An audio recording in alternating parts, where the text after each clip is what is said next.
Sa pagiging wild namin, not bad naman eh. Nakikinabang din naman kayo, natutuwa pa nga kayo. Saan mas naiinlove ang lalaki? Sa wild na babae o dun sa conservative? Ngayon ko siya naintindihan kung bakit yung mga lalaki, pagdating sa mga wild na babae, matatapang na babae, hinahabol talaga nila. Gusto ko yung conservative pag pero pag kaming dalawa na lang, na, alam mo na. Basta may angas, may thrill. Alam mo yun. Kasi high blood daw sa inyo eh. Comment kayo ng comment. Magtrabaho kaya kayo.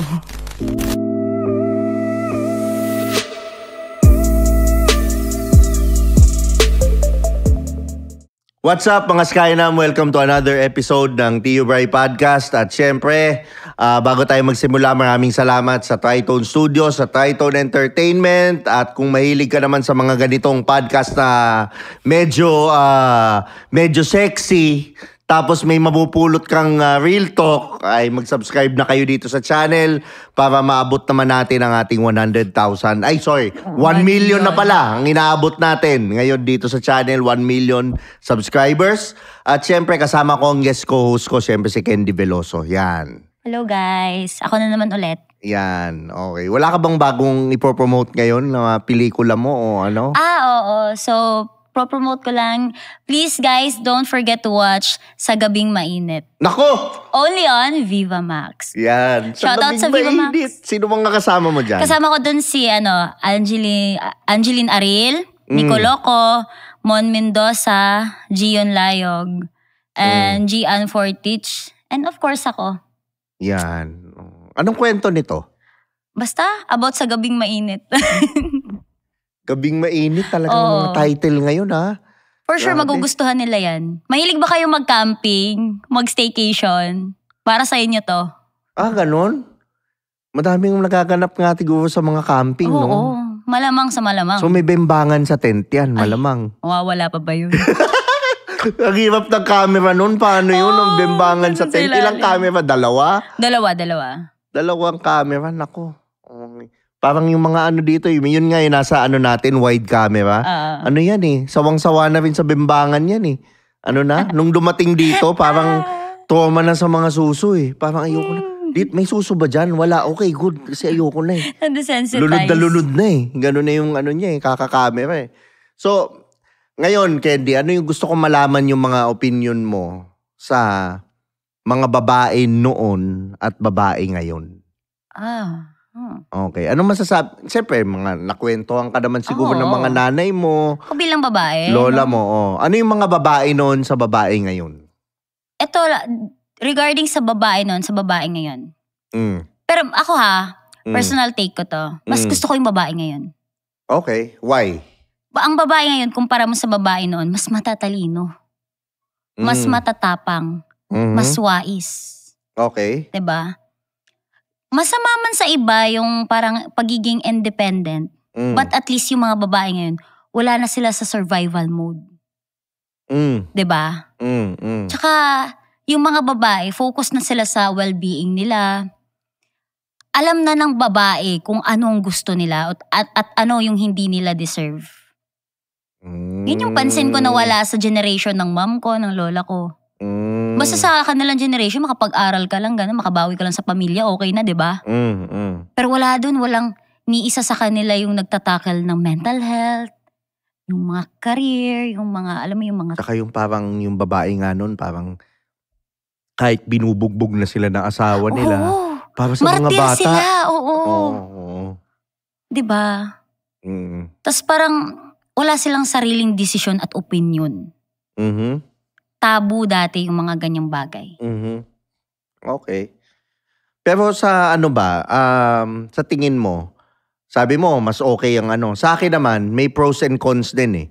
Yung babae noon, babae talaga sila. Oo, ngayon liberated na eh. Diba? I mean, when I say babae talaga, they're in their feminine energy. They take care of the man, they take care of the kids, they take care of the family. And masasabi ko rin naman, yung mga lalaki rin naman kasi nun, hindi rin batugan. Oo, provider talaga kumbaga, sila. Provider sila nagdadala ng para sa Ngayon naman, ang nangyayari ngayon, sobrang imbalance ng mundo for me. Oo.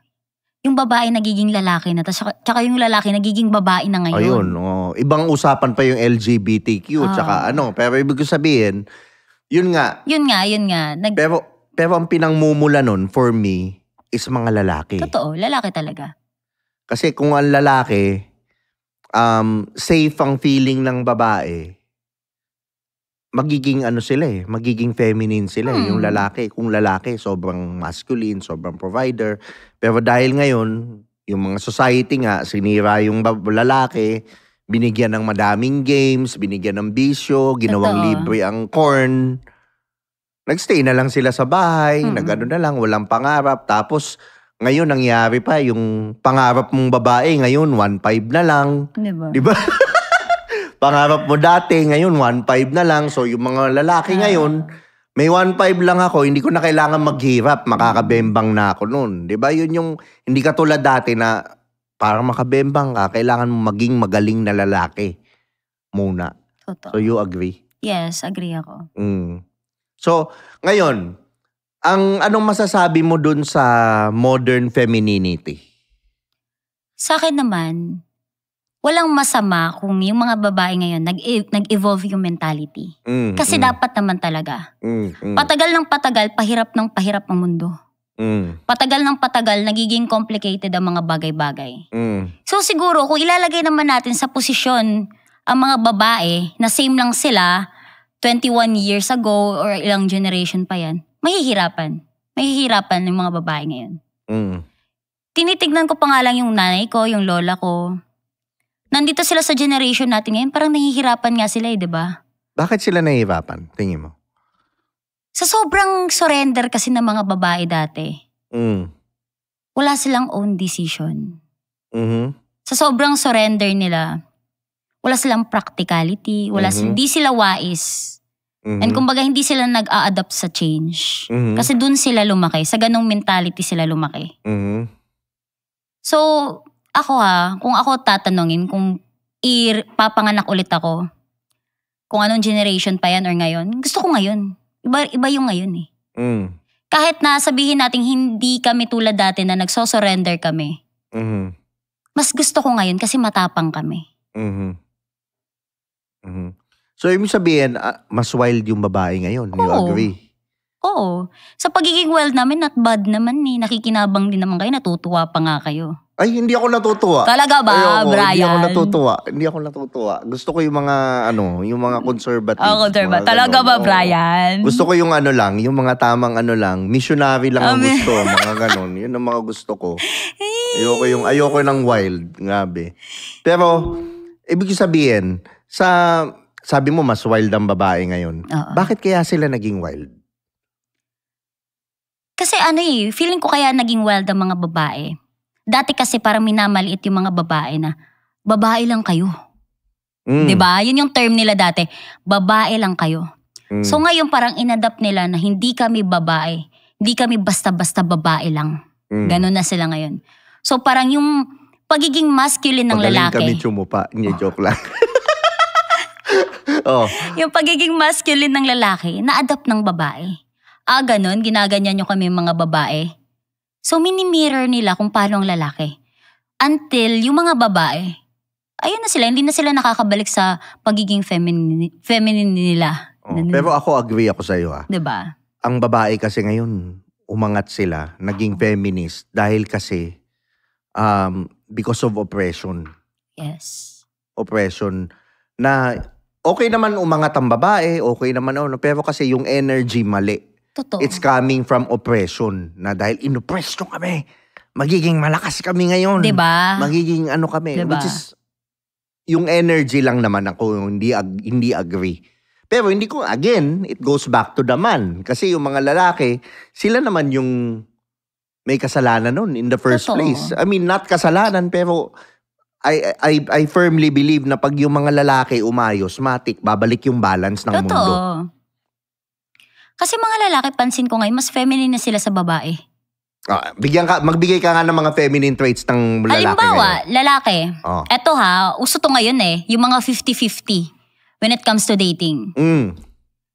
Ako lalaki, tanga ba ako para isipin na mag-aaya ako ng date tas mag-e-expect ako ng 50-50? Exactly. Nung panahon ko rin, walang 50-50 sagot ng babae. Diba? Babae ng lalaki. ba't ka mag-expect ng 50-50 sa babae? Kung lalaki ka, alam mo yung responsibilidad mo. Kung di mo kayang mag-provide sa simpleng date man lang, hindi mo rin kayang mag-provide habang buhay. Omsim. Doon mo makikita diba? Sino yung malakas, sino yung sa ano eh. Given na yung pag nasa relasyon kayo, give and take, diba? Pag wala kang pera, may intindihan ko yan. Pero pag wala na talagang choice, pag wala na yung option. Pero kung ikaw, lalaki, buraot ka, ay katangahan mo na yun. Diba? Manliligaw ka, tas buraot ka. Date pa nga lang, di mo ma-provide. Gatas pa kaya. So, yun yung diba? Tapos gusto makabembang. Diba? Tangina mo. Magkano ba budget mo? Diba? Gusto pa makabembang. Mambababae pa. Oo. Kapal. Diba? Oo. Titibay din eh. Diba? Sa isang babae pa nga lang 50-50, tas hahanap ka pa ng 3. Oo. Para sa akin, walang 50-50. Lalaki nga dapat nagbibigay talaga. Talaga. Ang babae is on the receiving end lagi. Yun talaga yung normal na ano. Kaya hindi ako dun sa parang mukhang pera naman yan, mga ganyan. Pero hindi eh. Totoo. The sooner na tanggapin mo na wala nga talagang babaeng gusto ng broke, the easier life gets for you. The more na magsisikap ka, the more na ayusin mo yung buhay mo. Hindi yung putang ina, tamad ka, mahal na mahal ka pa rin sa 3,000 na sapatos, mag-isip-isip ka na ng Totoo. ng buhay mo, 'di ba? Kasi kailangan mo talagang i-up yung income mo para ang lalaki kasi nagsasuffer dapat eh. I mean, not really suffer, but the thing is, ang lalaki ang nagsasuffer para yung mga mahal niya sa buhay, masarap ang buhay. Yes. Yun siya eh. Tsaka wala yung term na gold digger. Kasi date a woman within your price range. Kung hindi mo siya afford, kung hindi mo afford yung maintenance niya, lifestyle niya, wag mong i-date. Doon ka sa afford mo. Wag mong guluhin yung buhay na nanahimik lang dyan. Doon ka sa mga mukhang daga. No? Diba? Gusto mo maganda, gusto mo sexy, pero putang ina pambili ng makeup, di mo afford. Papangit talaga yan, B. Diba? Gusto mo sexy pero wala kang pangbayad ng gym subscription niya. Puta yan, tataba talaga yan. Ako naniniwala ako ang babae nasa lalaki din eh. Kung paano mo alagaan yung babae mo. Kasi ako, like for example, yung babae mo, pag inalagaan mo yan, the woman is a mere reflection of who you are as a man. Yes. Same as a woman, yun din. Ganun din yun. So, yeah. So, I agree with you on that na dapat ayusin mo muna as a lalaki, ayusin mo muna yung itsura mo. Or yung financial mo. Bakit, ganyan. Kasi pag ang lalaki kasi, ikaw yung magiging number 1 example ng family nyo. Dapat ikaw lalaki, secured ka na sa sarili mo. Para maging secured din yung family mo. Gaya nga ng sinabi ko kanina, hindi uso yung gold digger talaga. Wala kang pake kung yung mga babae gusto nila ng mayayaman. Kasi deserve nila yan. Karamihan ngayon, kaya yung mga babae nagiging strong and independent woman. Kasi nga, napupunta sila sa alpa. Alpa lamunin. Tsaka batugan. Ako, aminado ako, Bray. Dumaan ako sa ganyan. Ganon. Kaya ako, coming from my own experience, mahirap pag ang babae yung nagiging lalaki sa relasyon. So, ayun. Pero depends din. Minsan naman, depende sa pag-uusap nyo eh. Depende din. Meron naman na talagang magagawa mo kung malakas kumita yung babae. Totoo. Yung lalaki naman, kung as long as hindi na insecure si lalaki. Tama naman. At may purpose din siya ng sarili niya. Hindi naman kita ang pinag-uusapan natin eh. May purpose din siya. Totoo. May ginagawa siya. Kumikita rin siya ng pera kahit papano. Dapat supportahan niya lang din yung partner niya. So, depende rin. Depende sa pag-uusap. Tsaka doon na yun papasok yung parang nag-swap kami ng role sa buhay. Kung dati yung lalaki yung nagpro-provide tapos yung babae yung parang nasa bahay lang, gano'n nag-aalaga. Baliktad ako ngayon. Ako yung nagpo-provide tapos ako yung, alam mo yun, yung parang lalaki yung nagtitake care sa akin. Physically, gano'n, emotionally, gano'n. Ako okay ako doon. Depende talaga. Sinisibak ka gabi-gabi, mga ganyan. Tama. Hello. Oo, tapos kesa naman sa mapunta ka sa lalaki na wala talagang kwenta. Yun yung mas mahirap. Pero hindi ko sinasabing gawin nyo yung ginagawa ko. Hindi ko sinasabing gayahin nyo ako.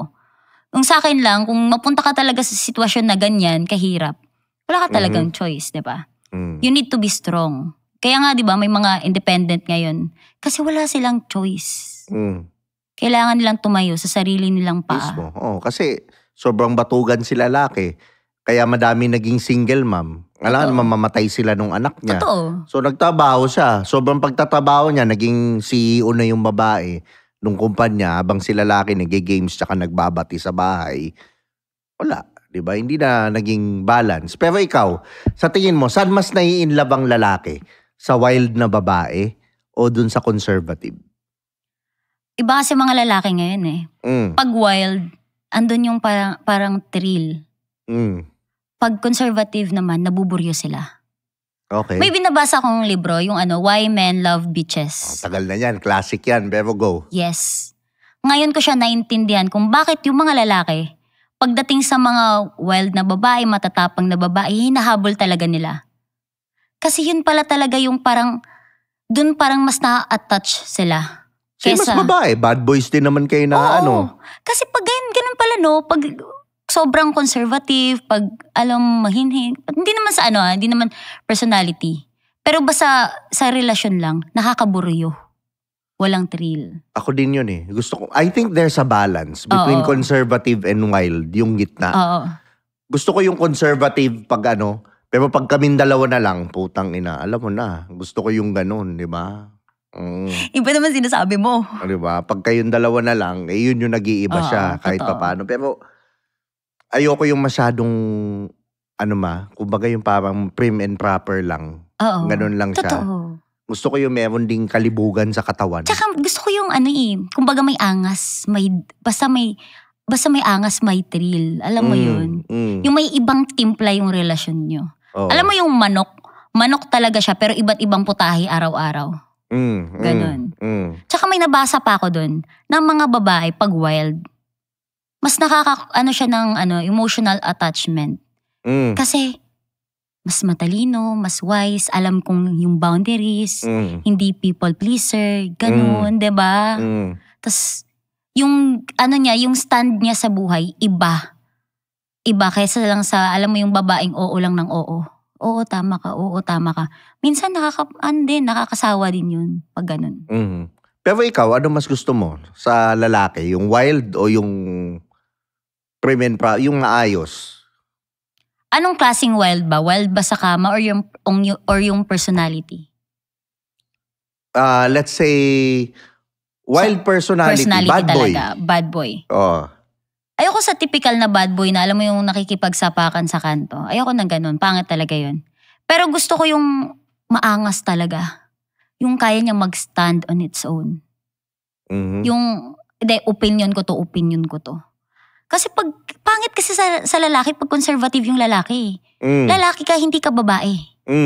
Ang lalaki, meant talaga yung lalaki para ipaglaban yung rights nila. Ang lalaki, meant sila para ipa-feel nila sa partner nila na yung partner nila safe and secured. Ganun. So kung conservative ka sa lalaki, yung babae yung magtatanggol para sa'yo? Darating yung panahon, sasabihin ng partner mo, paglaban mo naman ako. Tumayo ka naman para sa akin, maging matalino ka naman para sa akin. Lalaki ka, hindi ka babae. Ako yung babae dito. Promise, darating kayo sa ganyang point ng buhay nyo. Ayan. So ikaw ba naniniwala ka, Candy, na ang babae pwedeng maging classy pero spicy? Yes, pwede. Paano? Sige nga, paano? Kasi ang classy kasi, hindi lang siya sa panlabas na anyo. Na mentality din siya. Common naman sa atin yung bitch ka sa labas, tas putang ina yung ugali mo, squammy, diba? Common yun eh. Pero pag classy ka kasi, intimidating ka. Pag ako, partner mo ako, tapos intimidating ka, ang sarap sa feeling. Diba? Mismo. May value yun eh. Diba? Ikaw lalaki, diba? Gusto mo rin na intimidating yung partner mo, pero classy, gano'n. Actually, mas attracted ako sa suplada eh. Diba? Kasi alam mong hindi rin siya, kumbaga, basta-basta lapitin. Hindi siya babaeng para sa lahat.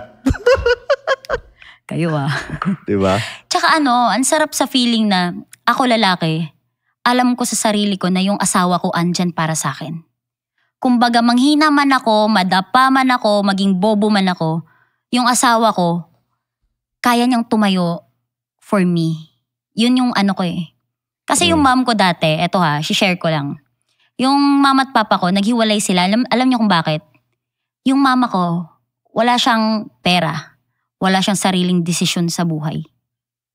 Kung ano lang yung gusto ng tatay ko, susunod lang siya ng susunod. So yun yung parang naging role model ko. Na pag nagkaroon ako ng partner, gusto ko yung partner ko, hindi niya mafe-feel na siya lang mag-isa sa relasyon namin. Gusto ko na andito din ako. Kung pagod ka na, I can be your backup. Ganun. I can be your co-pilot. Ganun. Yun yung masarap pag ganun. Sa mga naman, sa mga babae, paano sila dapat mag-act? Ano yung parang hindi ka mabait, pero hindi ka rin naman... Hindi ka rin squammy, gano'n. Oo, hindi ka rin squammy. Paano yung tamang act, tingin mo? Yung sweet spot as a babae? Basic lang. Basic manners, etiquette, gano'n. Diba? Tsaka, dapat andun pa rin yung pagiging edukada mo. Wild ka, pero alam mo yung edukada ka, gano'n.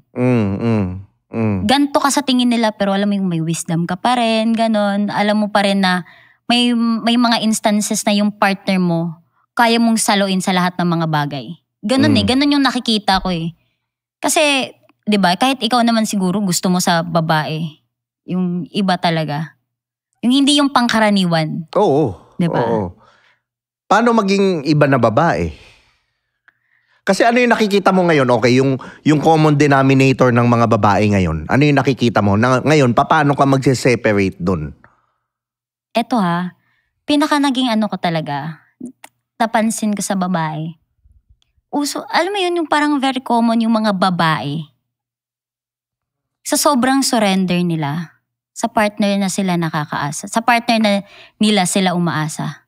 Hindi lang financially, ibang part yun ng kwento. But more on mentality. Hindi na sila nakakapag-desisyon sa sarili nila. Which is pangit naman. Pero hindi, di ba dapat nga, lalaki naman talaga nagdidesisyon eh. Para saan ang utak ng babae kung hindi gagamitin? Hindi, what I mean is, mayroon siyang insight, pero at the end of the day, lalaki pa rin yung magsasabi ng maglilid na hindi, ito yung tamang desisyon, dito tayo. Ako medyo disagree ako sa lalaki lang ang mag-aano ng desisyon. It takes two to tango. Okay. Pero yun nga, pag-uusapan nga. Yes, pag-uusapan. Pero yung, kumbaga, yung majority ng insight or dapat lalaki. Oo, diba? Lalaki.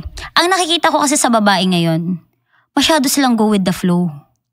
Ganun ba? Mga babae ngayon? Sabi mo mas strong nga ngayon. Hindi, yung iba, yung sinasabi mong karaniwan. Yung karaniwang sinasabi ko, yung iba go with the flow. When you say go with the flow, what do you mean? Kung baga saan yung landas ng iba, dun sila. I mean, ang hirap i-explain. Pero siguro kung may insight ka sa isip mo about paano yung walang boundaries. Oo, yun. Yung ganun. Walang boundaries. Kumbaga yung parang, sige, okay, dito na lang tayo. Okay. Kumbaga hindi mo nabuo yung sarili mong truth. Oo. Tsaka, eto yung iba walang character development. Ngayon? Mga babae ngayon? Although yung sinasabi... Paano mo nasabi na walang character development? Teka, may pinanggalingan yan. Paano mo nasabi? walang character development. Kasi kulang sila sa awareness. Okay. May mga babae din akong na-encounter na akala nila all the time, tama sila, magaling sila. Which is sa totoo naman, hindi sa lahat ng panahon dapat tama ka. Hindi din sa lahat ng panahon, magaling ka. So check yourself, 'di ba? Lagi yung sinasabi yan, check yourself kung anong mali sa'yo. Kasi yung character development mo, yan yung magdadala sa'yo towards success. Successful relationship, successful career, 'di ba? Same sa lalaki rin naman. Ganon din sa lalaki. Yun ang dapat nag-develop ka muna para at least pag nagsama kayong dalawa, team. Yes. Kaya dapat ang babae din, yun din yung laging iaarok sa utak na always character development. Kung meron ka mang kakumpetensya, hindi yung ibang tao, kundi sarili mo. Masarap kasi yung ganun eh. Pag nasa relasyon na kayo, lagi nyong chinecheck yung sarili nyo. Anong mas better pa? Anong mas better pa para sa akin? Pero sa mga ano naman, like for example sa mga lalaki, ano yung dapat na tingin mo na, ano yung nakikita mong common denominator ng mga lalaki ngayon? Tapos paano sila se-separate doon? Yun talaga sa lalaki, number 1 yung pagiging alpalamunin. Batugan. Alpalamunin? Promise, yan talaga, di ba? Madami ba ngayon? Madami, sobra na ngayon. Madami na. Kung dumami na yung mga babaeng strong and independent woman, dumami na rin yung lalaking wala sa hulog. So nyo, hulog ko kayo eh. Ganun na talaga. Like, sa bagay, kasi sino ba tong tangang nagpauso ng gender equality ngayon? Nakikigano na rin yung mga lalaki. Nagiging, ganun, babae kayo. Sige, magiging ganyan din kami. Bakit? Babae lang ba pwede sa ganyan? So, in-apply din nila sa totoong buhay. I mean, sa basic na life, diba? Oo. Lahat. Lalaki. When it comes to financial, ganun, mentality, nagiging babae na rin sila. Nagiging feminine. Ano yung tingin mong ugat? Bakit naging ganun yung mga lalaki? Number 1 talaga sa akin, sa alam mo yung sa kinagisnan nilang environment. Diba? Like, for example, what's an example environment na nagpapaano? May nagsabi sa akin na pag ang lalaki, lumaki na walang tatay, iisipin niya na kaya naman pala ng babae lahat. So pag nagkaroon ako ng partner, aasa ko rin sa asawa ko. Kasi kaya naman pala ng babae diba? In short, wala silang father figure.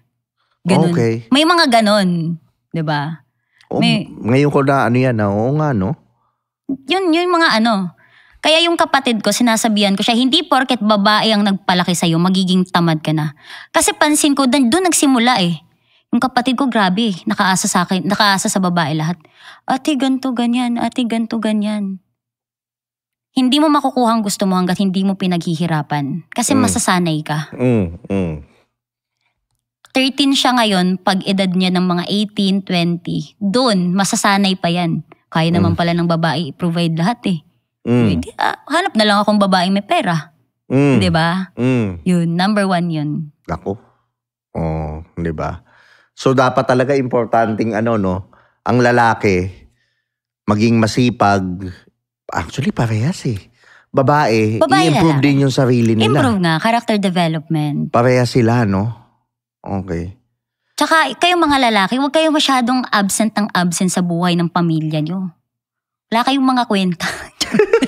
Inamoy. Huwag kayong absent kasi alam nyo kung bakit. Yung anak nyo yung maaapektahan yan in the near future. Kaya lang din naman may mga bata ngayon na masyadong namulat sa pagtatrabaho, ganon. Pagiging breadwinner. Kasi walang tatay, no? Oo. Maraming naging breadwinner ngayon, di ba? Sa generation ngayon. Dahil din naman yan sa inyo. Tama ka din dun eh. Oo, yun talaga yun eh. So, sa makatuwid, lalaki talaga yung magpapabalanse sa mundo. Oo, but it takes 2 to tango.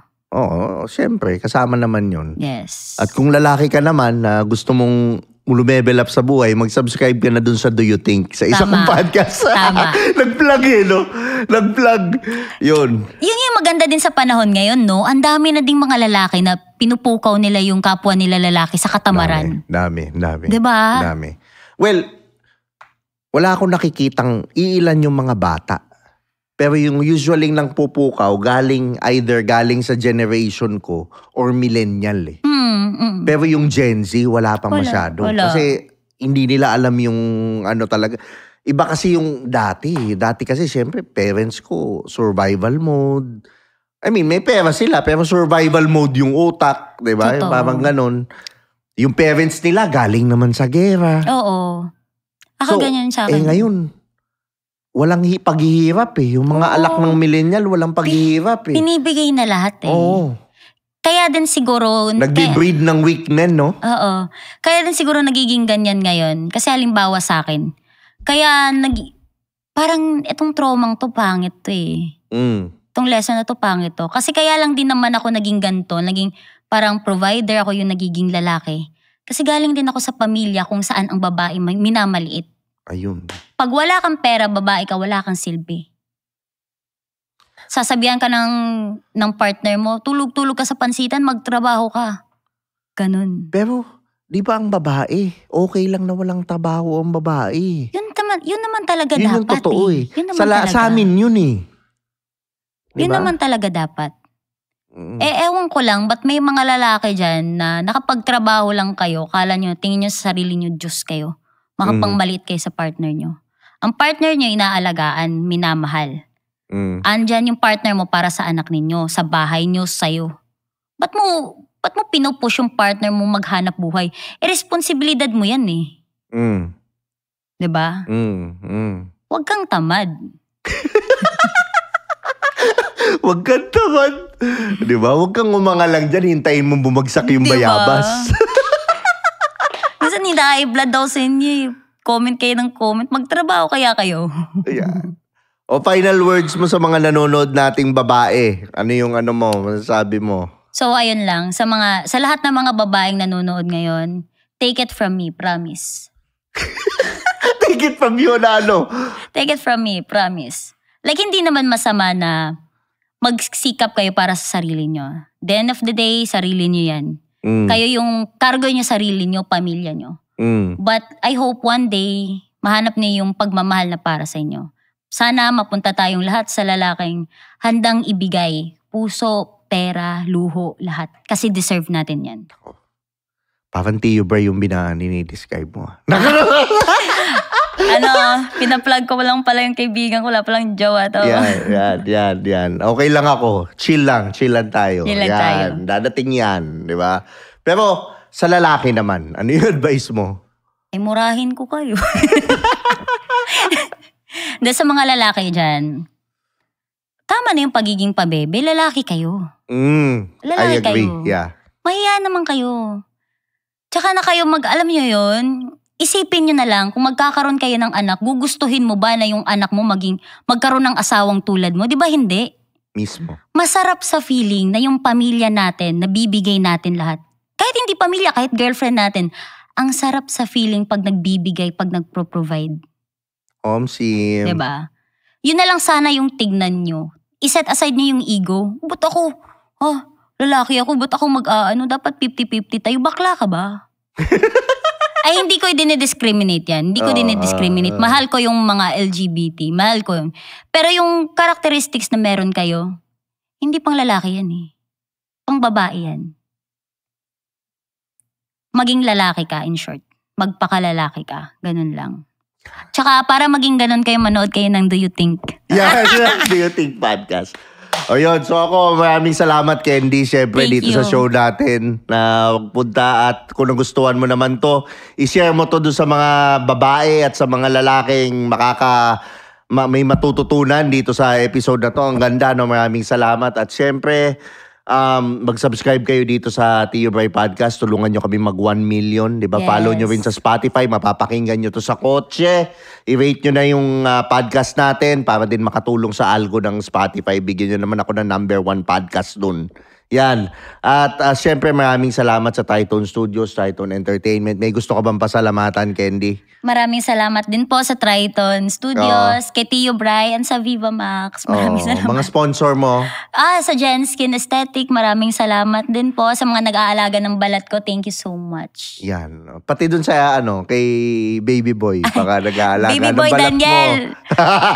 Shoutout ko na rin si Baby Boy Daniel, ang pambansang Alpalamunin. Gago ka, para sa'yo to. Yan. So ako maraming salamat at see you on the next episode, guys. Oh yeah, Urban Nation. Beat Chop. Here's another one. We got a situation right here. Sabi nila ako daw